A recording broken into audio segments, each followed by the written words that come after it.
Great. Hey guys, this is Dr. Lynn Erickson from Turning Point Chiropractic, and we want to welcome you guys who are there in Facebook land and those who are here live to see us too. It's not very often we get to have a special guest like this who actually brings show and tell of this nature. We actually are really blessed to know a lot of good people who actually do wonderful things with health and just different things you can do to improve your life. And so this year, to expand our list of things we're doing, we thought we'd do something actually on honey, pollen, bees in your health, because it certainly can be something that you can consume and use as part of a very healthy diet.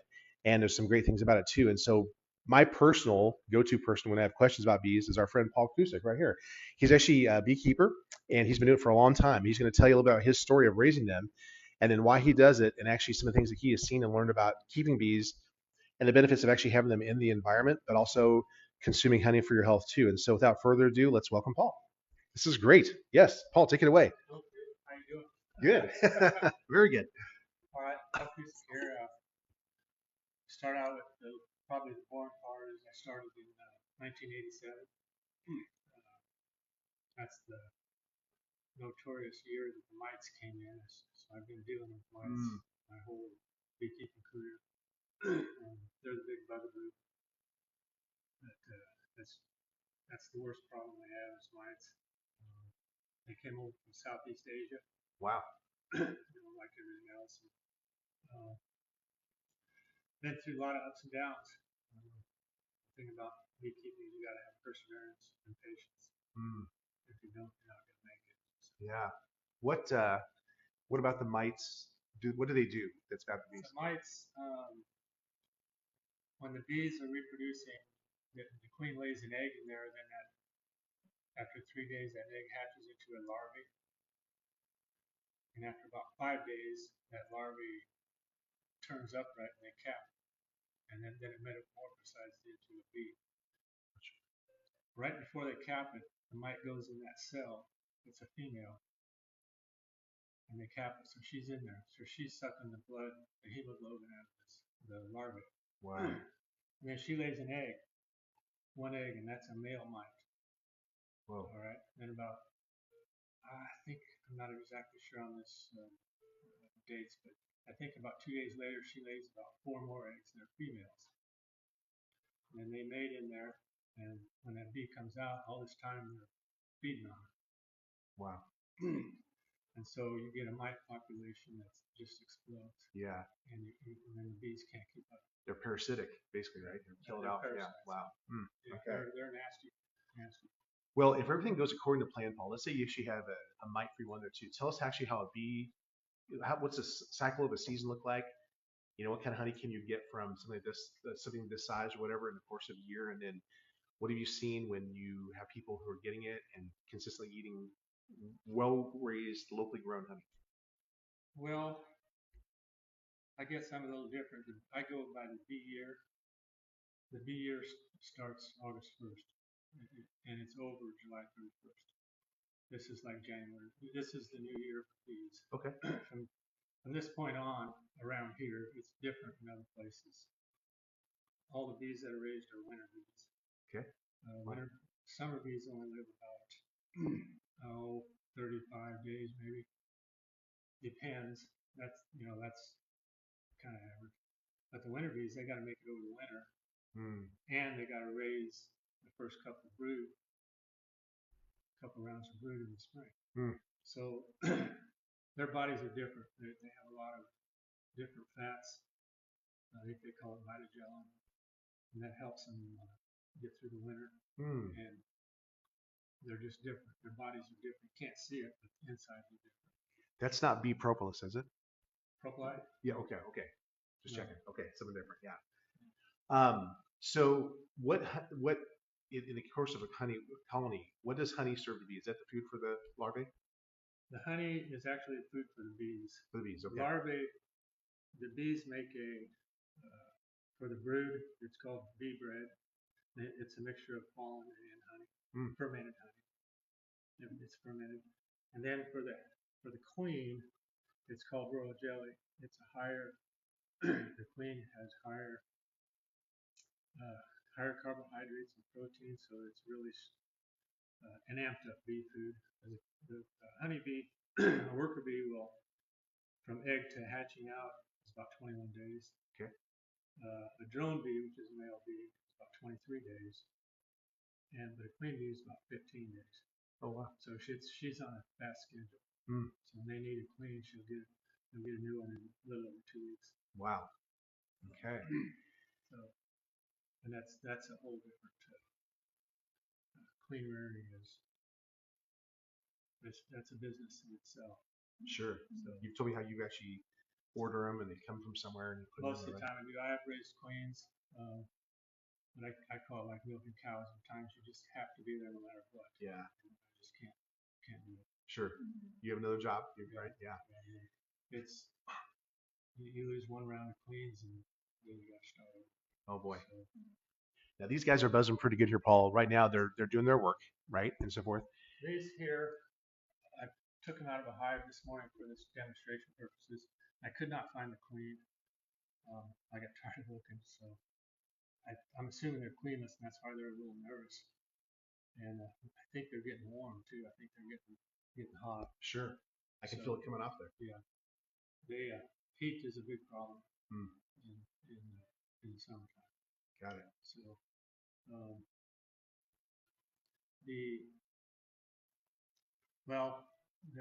get back to we got the mites, and then there's another thing called the hive beetle. I don't know where that came from. I'm assuming Southeast Asia. No, I think it came from Africa. It's more of a southern problem. I have had problems with hive beetles, but it makes you a better beekeeper actually, because a lot of times you get in a hurry, you leave your old hives out there. Oh, I'll pick them up next time. With hive beetles, you can't do that. They'll just take it over. They slime them. Oh boy.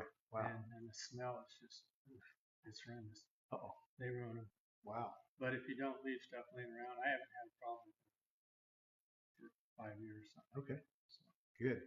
um, So if this is like the start of the season now for summer bees, when do you typically start getting harvested for? I harvest generally the second or third week in August. Okay. That's just me. Other people do it different. There's no right, no wrong. Yeah. That's just what I do because it works for me and my job and that kind of thing. Sure. Boom, get it done. Yeah. If I had fewer hives, I'd probably take a little more time. It's pretty rough when we go out there. It's rough on them. Yeah. How many hives do you have? I got about 70. Wow. 70. Yeah, harvesting it's like World War III. Is it kind of like with like harvesting anything else, like say corn, soybeans, whatever? There's a key time to get those things and get it. And do you just have one season you harvest it, or can you go back a couple times? You can go back a couple times. Some people harvest like starting early July, and then they'll put those empty boxes back on. Mm-hmm. I don't do that just because of the time factor. But there's nothing wrong with that. Yeah. Whatever works for you. You bet. And that's the way with beekeeping. There's some guys raise their own queens. That's fine. Some guys don't. That's fine. Whatever works for you. Yeah. So when does the season start winding down then? About now. Okay. If you look around, there's not much bloom. Yes. So they're not bringing much honey in now. Because the pollen's not there. Is that the idea? Well, the nectar. Nectar. Sorry. Yeah. Blossoms. Right. Okay. I think they're still bringing a little in, but a lot of years, this time of year, my hives will actually lose weight. Oh, wow. Okay. So, and here, it just ain't like it used to be. This used to be a really, really good area. And now with all intensive farming, it's taking the habitat away. Yeah. What has that done, Paul? When you talk about intensive farming, what happens to hives? Well, I've had herbicide loss before. It'll just wipe them out. Wow. Is that directly from the sprays or is it pesticide? Sure. Okay, so pesticides. So it affects the bees directly because they're insects, obviously, right? Yeah. Okay. Got it. Wow. You notice it. See a pile of dead bees sitting out front of the hive. So the biggest thing is loss of habitat. Huh. Because this used to be from clear down. I think clear down into maybe Mexico or Texas. clear on up into Canada, through the center of the United States, up into Canada, was called the Honey Belt. Okay. Back in the early 1900s, probably late 1800s. Yeah. And then, of course, after World War II, there came the intensive farming. Okay. And it just destroyed it. Wow. Now it's nothing. Habitat loss and chemistry. It's too bad. Yeah. So that's really, it's amazing what they can do on good fur. Yeah. So out of a hive this size, Paul, how much would you expect to get out of this in one harvest season? Well, this isn't actually a hive. This is an observation hive. Okay. One hive has, I run both singles and doubles. A single would have 9 frames in it. This bottom one is a frame. Okay. And a double, of course, would have 18. I run them both. It varies. The best year I ever had, some years ago, was 120 pounds of hive. Wow. Of course, the worst is 0. Yeah. And even less than that because you got to feed. Yeah. 120 pounds. Wow. Yeah. So and the state average, I think around here is about 60 pounds, I believe. Okay. Wow. I still try to do about 70, 75. Okay. I'm not always successful with that. Sure. What's the process like going from here, okay, or wherever you collect it to a person's table? What kind of steps do you have to go through? Mine's minimal. I take it to my buddy up in Schuyler. He's set up with all the extracting equipment. Okay. And we get done in one day. Really? Nice. We'll do 5,000 to 6,000 pounds in a day. Wow. And he's got a tank, and it sits in that tank. Well, we uncap it, then he puts it through some sort of a centrifuge. We have the centrifuges that spin the honey out, then it goes down into another centrifuge that separates the wax from the honey. Okay. And it does a pretty good job. There's always a little left in there. Sure. And so he pumps that into a tank, and it sits in that tank, and honey is really dense. So like there's a piece of sand or a rock or something that'll go on the bottom, but everything else will float. Wow. So we just take and scoop that top off. Yeah. And feed it back to the bees. And then I put it in buckets or barrels, and then I got a water jacketed tank at home. I can warm it up so it flows easier. Sure. And all that stuff floats to the top again. There ain't much left. I skim that off, and that's it. Yeah. So that essentially, once you've taken out any really like visible impurities or things like that, you actually have something that you could use right away on food. Yeah. Amazing. Yeah. My honey is going to be cloudy because it still has the pollen and whatnot in it. Yes. Like a lot of your store-bought honey, like sous vide honey or something like that, they run it through a really fine filter. Yes. And they heat it, run it through that filter to get up, and it extends the shelf life because all honey will crystallize. Yes. And if you got particles in there, they'll crystallize quicker because the sugar will start crystallizing on those particles. Well, I leave all the particles in mine. Yeah.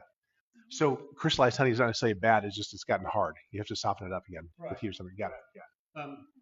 A lot of countries, the United States, and I think Australia, I'm not sure, but most countries, they don't have liquid honey. They like the granulated honey. More of a spreadable. Yeah. We have a question over here. Yes. So how do you feed the queens the honey? Or I mean, how do you feed the bees? How do I feed them? Yeah. On top of my hive, the lid, there's 2 ways. This is one way.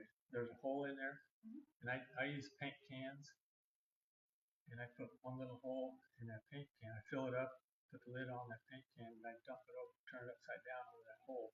And they come up.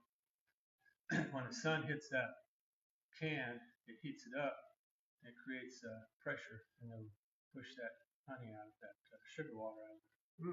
And at night, it cools down and it sucks air in. And over the course of a couple, 3 days, it's all gone. Wow. Yeah. Brilliant. And then another way I do it is if I got to do a lot of it in a hurry, I'll just take a hive, I'll put an empty box on top of it. I can put 4 of those paint buckets in there. Oh, yeah. and put a top on it, so they got 4 gallons in there. They can go to town. Nice. So Use FD2, right? Yeah. So, Paul, what have you seen in either in terms of the literature? Um, I don't know if there's any newsletters you get inside this that would talk about like the health benefits of actually having raw, unprocessed honey in your diet. I'm not real sure about it. I think it's up to the individual. Okay. I know some people take it for allergies, and I think some people swear by it, and other people say, well, I don't think it helps. I think it's up to the individual. Some people it helps, some people Yeah. probably doesn't. As far as the sugar, the way it's explained to me, like sugar, table sugar, and a lot of that stuff, you have to digest it. The way it's explained to me is honey, it just goes right into you. Mm. There's no digestion. Mhm. I don't know if that's 100% accurate or not. That's the way it's Yeah. explained to me. And I think if I've heard right, Paul, I can't say this for sure, but I want to say that it has the glycemic load your body gets, how hard your pancreas has to work, is less so with honey than with table sugar. It kind of eases into your system. I certainly have benefited from honey and pollen when I was younger. I had terrible allergies like hay fever, mowing lawns and so forth. And when I started consuming it orally, it sort of gives your immune system a chance to get exposed to it without going through your nasal passages. And it really attenuated my allergies. They didn't go away completely, but they were down easily 70%. It was amazing. They say that if you're going to take honey for that reason, to get it within a 100-mile radius. Yeah, Um, you bet. and I think the closer the better. Sure. You know. The pollens you're trying to avoid having the reaction to, you should be exposed to, Yeah. right? Yeah, that makes sense. That's awesome, Paul. Then I had a couple other questions. Did you have one, Aaron, you wanted to ask? So bee pollen, how does that get collected? Collected, Yeah. they go from flower to flower, hundreds and hundreds, thousands of flowers. And as they brush up against their body's got little hairs on it. They brush it, and they got on their back legs, they got a pollen sac. They brush it and they put it in that pollen sac. It's like a little pellet. It's about the size. I don't know if you know how big a baby is. Mhm. Maybe slightly smaller than that. And they got one on each side, and then they bring it to the hive. They brush that off, and the house bees take it and they pack it in. I don't know if you see, you can't see them there. They pack it in there, mix it with honey, and they ferment it. Oh. And that's what they feed the baby bees. Wow. Fermentation. How about that? Yeah, it's fermented. That's great. I got a little testimony to share. So my fiance, he has awful allergies every single year. He's got terrible allergies, right?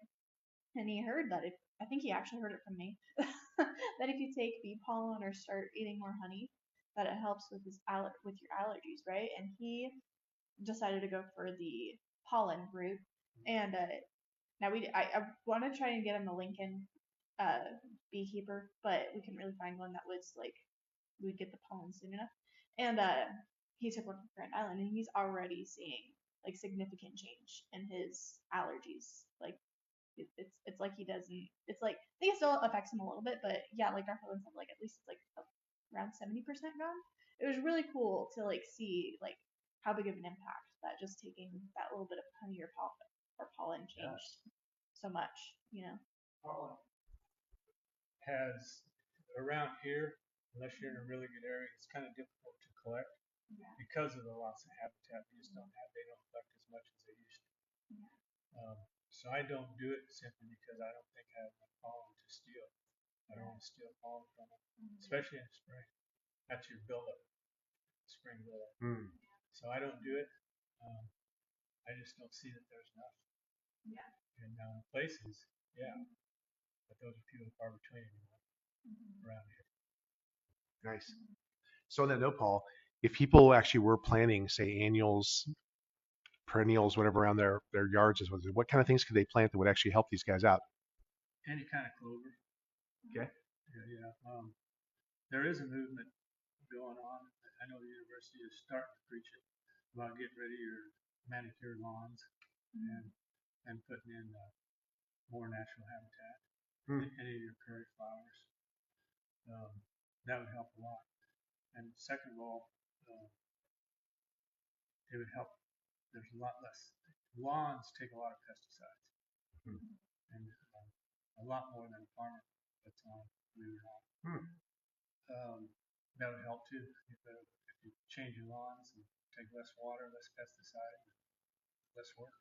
Okay, awesome. Good. So are there any other questions from here? Good. So Paul, I guess here's my question for you then is, so knowing that it's so good, there's a few things that taste as good as nature that honey does. Um, if they wanted to get some from you, Paul, how would they contact you? Text is best, Texting is best? yes, because I'm away from my phone all the time. Yeah, So texting is best. that's great. Would you like to give that number here, or should we have them contact the office? I don't care. Okay, why don't you just tell them how they can text you? 402-499-7313. Awesome.